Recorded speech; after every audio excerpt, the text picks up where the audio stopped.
Hi guys! For today's video, ako nga ipakita sa inyo guys ang mga behind the scenes sa atong decoration outputs. Muna siyang kasagara guys, hindi makita sa mga client pag mag-work me. Kaya muna siya guys ang mga preparations namo sa among decoration setup. Kani akong gilitering guys, ang akong ikat aning styro. Gabuhat ko na ng pattern sa cardboard or kaning chipboard. Ang akong gusto i-achieve ani guys, ikanang sa baraha bitaw. So king, jack, tapos alas, and number 1 akong buhaton. After na ako cut aning styro guys, ako siyang gipintalan og red. Kaning red nga paint guys, kay water based ni siya, dayon ang brand is Rain or Shine as nakita niyo sa video. All red lang po akong gigamit ay nga paint, kay akong batangan mo gud guys kay heart og diamond. Gisay-say gyud ako ni sila paintanan guys, dili magpalak-palak, kay ko gana na magpalak magud ang pagkapintal. So akong gi-make sure guys, up to second coat na kon siya gipintalan. So guys, man siya tong mga napintalan. So akong siya ning paughon guys, ayan ako siya ibutang atong white nga styro. So heart, then diamond, alas, king, then jack, and number 1. After na guys, magbuhat ko og dice.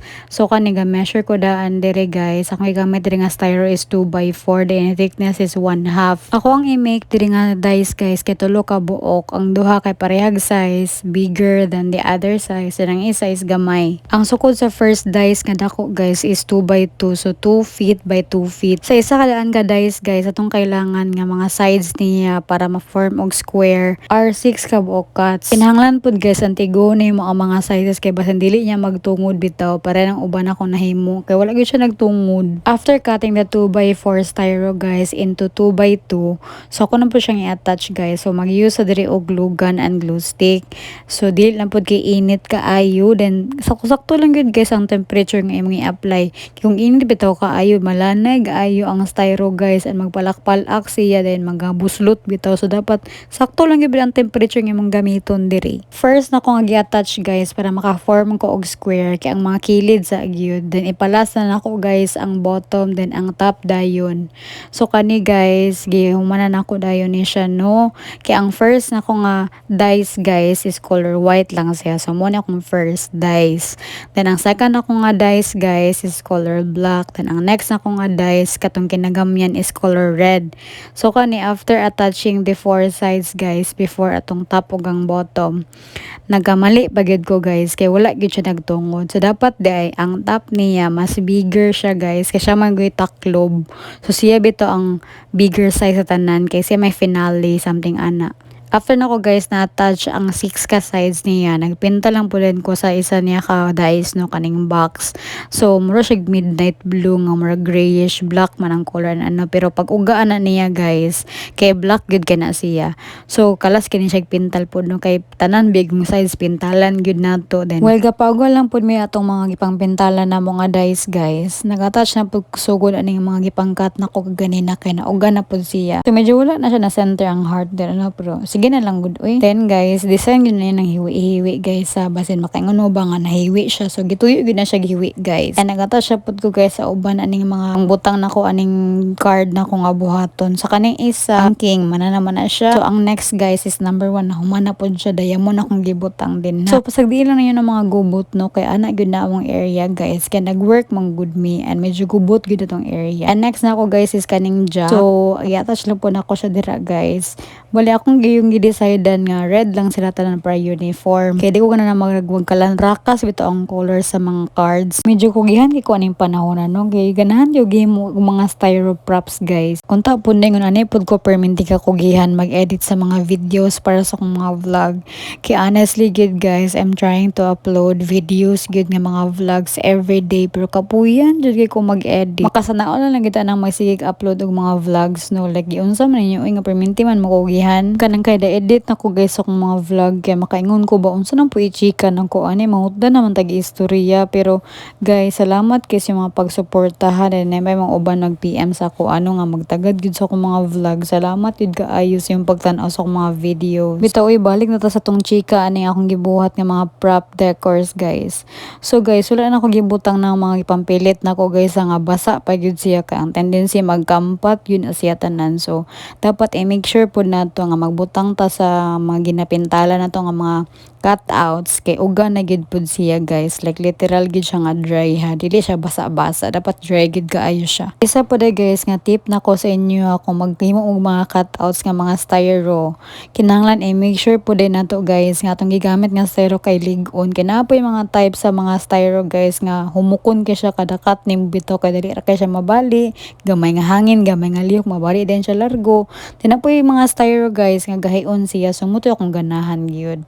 So kani guys, kani magbuhat ko aning mga circle no. So muna akong gamiton nga pattern. So ako na siyang git-trace guys, din ayan ako siya i-cut. Kani guys, para ni siya nang kabantay man ang mga number sa dice. So mo mga circle di ba na siya. So muna siya kung i-cut ani guys. Wala na gud kini siya guys na perfect na ko siya circle, basta as long as circle yung nang goods na kay ko ana. Ang mga number sa circle sa dice guys kay 6, 4 and 3. Believe sa kay ko aning tag 5 na ko nga cutter guys, kanila hutay gid siya. Ano man ni siya guys akong mga nakat. So kana nakita nyo dira guys nga number 1. So dili na siya styro guys, made of board na siya. So muna siyang details guys no sa akong mga nahimo nga mga styro props. Magtuyok lang gid atong color sa mga props guys sa white, black and red.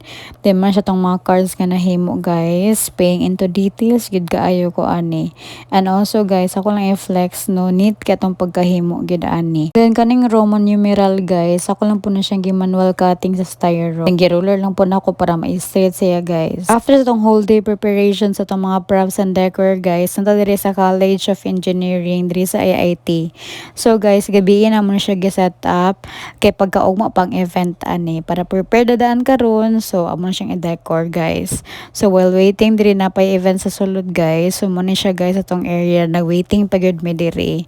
Pero magani dili kay mi dugay nag-wait no, naka-start pa din mi guys sa kasulod na mi diri guys sa ilahang hall something. Dayon man ni siya guys atong area nga butangan sa decor. So may gani pud no kay na pud sila tela diri guys nga maroon. So na-relate ra pud among decor and dili pud mag-worry nga di magsimang bitaw siya. We are given guys 2 hours to prepare the decoration guys. Dili na mi pwede mulapas og 8. So gipaningkamutan gyud na mo nakasugod na mi guys mga 6:30 kapin or almost 7. Tapos naman mi guys 8 sharp. Akong kauban pud ani guys nga nag-set up kay akong mangod no. So grabe kay tandem guys. Kay bisag kami rang duha kay ra gud kanamo, carryables ra gud kaayo. Ang gi-avail sa tong client diri guys is 2 backdrop panels nga decor. Pero guys, I'm giving so much favor basta IT gud ang magpa-decorate or bisan asa nga colleges. It's like giving back bitaw sa kong alma mater, char. First things first gud guys, basta mag-decorate mi kay amo sigud ang una na mga backdrop guys nga amo na siyang ihiluna tanan. So amo siyang gi-move sa guys ang whiteboard kay para mat-plaster na mga backdrop. So guys, mo na siya tong backdrop panel nga gigamit. So tulo siya ka buok guys no. Then dagko ka tong mga props ani guys. Ang size po day guys, rectangle nga atong gigamit diri nga backdrop kay 6 feet height. Tapos kanang isa ka arc guys nga color black nga nay murag clock bito nga porma kay 5 feet height na siya guys. Bali ang may tabo ani guys, kanang duha ka rectangle itapad na mo na siya para yang viewing sa layo is isa lang bitaw siya. So no na papud ko ani guys no kung asa na ko ibutang ni mga styro props nga mga dice kay medyo dagko gid pud kay akong mga nahimo. Og sa naka-decide na ko guys, ganayan ako butang pud sa mga ubang styro props. So di na ko na-decidean guys nga ibutang mga cards. Tapos nagbutang na ko sa details. So guys, ang event di ani before I forgot kay gaap ni siya guys sa Metallurgical Engineering 2025. So karon guys, obvious na gid kayon sa tong theme no. So atong theme karon guys, atong decor setup is Alice in a Borderland. After attaching guys sa mga flowers ug ubang mga decor, so nagbutang na pud mi diri guys og mga balloons. So muna nag-inflate mi tapos muna siya guys sa aking pambutang nga mga balloons. So first akong ibutang guys mo ni siya ang base sa nangutana no kung giunsa na ko siya. So mao na ni siya guys. King ana ra na ko siya pag-attach gamit mi diri guys 260 nga balloons. So ang pattern nga gibuhat ani guys, each cluster kay tag-upat lang siya tapos tag-tulo din siya ka color. I mean tulok siya ka kwadro ba per color. Kani siya guys akong gihigot ani kay mo pa ni siya guys atong base para sa balloon styling nato. So akong ibutang siya guys dira sa one side lang facing the backdrop na siya sa imong right side. So ubay-ubay akong gigamit ani nga mga balloons pud pod guys. Bahala bitaw isa lang siya ka side nga naong pero dako magud siya kay from isa ka backdrop katong rectangle to katong arc sa pikas up to floor. Not to mention pa ha, apil pa ng mga fillers ni pamutang na to niya. So yung na siya ka costly. Ang ako lang gid pong maingon nung kay mag-invest gito sa mga good quality nga mga balloons. Kay ba mo, grabe kay akong sila sa tong niagi mga guys kay sige kabuto ang mga balloons anipis kaayo. Wala ko kabalo asa ko nagkulang no, pero it keeps popping. Ka-stress kaayo super good. So manang niyot gid yung mga klase ng balloon sa tong pilion no. So naka-share naman ko guys unsang mga brands nga balloons akong ginagamit no. So mo to siya. Halagi ka po i-explain. Pagkaron guys ato na ni pang-attach itong balloon garland. So ana ra siya yung forma guys. So at first no mura pa siya magtugsoy pero unya mabutangan na siya fillers guys. Magwapa ra gyud na siya. Nabutangan po siya 18 inches nga mga balloon. So makadagyo na siya bida no. Ambot lang gyud pero gwapa ka siya tan-awon. So alternate lang po na ako guys sa magbutang sa mga 18 inches nga mga balloons. Pero di pud siya murag over pug kaayo. So dira guys sa kabutang mo dira sa may red tapos katong pikas pod. So kani ba finalize lang po nako guys sa mga flowers nga tumba ingon ana. Tenggadungag ko guys kay medyo pahak pod na siya nga area. So gusto ko magsiksik sila bitaw. So thank you so much gid kaayo no. Napasilay pa snack sa amua. And here's our final output guys.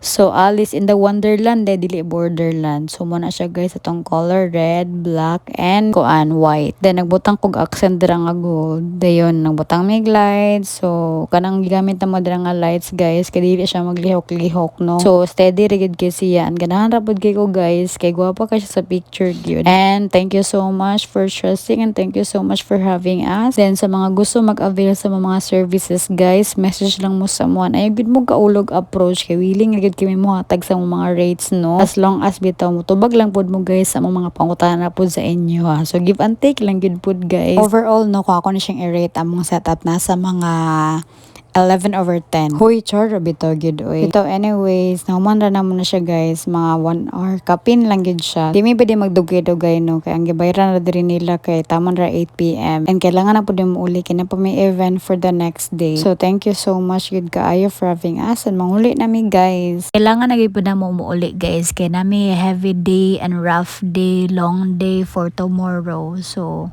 let's go. Thank you so much for watching our videos and our vlogs and hopefully guys magkita na po ta sa video ha. Going home na din mi guys no after na mo setup. So well pauli mi guys akong utok is para ugma na gyud siya advance kay kung mag-isip no.